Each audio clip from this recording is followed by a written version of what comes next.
কোনো একজন ছাত্র বা ছাত্রী, সে হয়তো আঁকাটা ভালো করে, নাচটা ভালো করে, গানটা ভালো করে।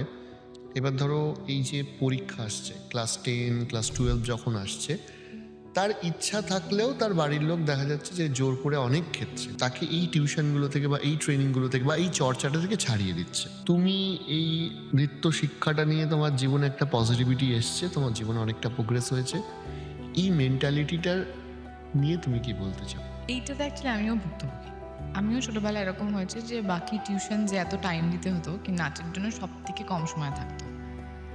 তো সবার আগে বাবা ডিসাইড করেছিলেন নাচটাকেই ছাড়িয়ে দেওয়া হতো, বাকি জিনিসে বেশি টাইম দিতে হবে।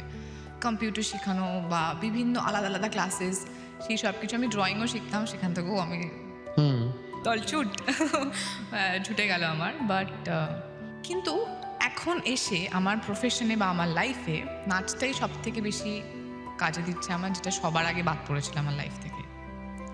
তো আমার মনে Right. হয় যে যদি কোনো বাচ্চা কোনো বিষয়ে ইন্টারেস্ট শো করছে, পড়াশোনা আমাদের লাইফে ডেফিনেটলি ইম্পর্টেন্ট, পড়াশোনা আমাদেরকে করতেই হবে। কিন্তু আমি এটাই বাবা মাদের উদ্দেশ্যে বলবো, বা এখন আমার অনেক বন্ধুবান্ধবরা বাবা মা হয়ে গেছে, আমি তাদেরকেও বলি যে ওদের ইন্টারেস্টটাকে না মারতে, let them choose their own life.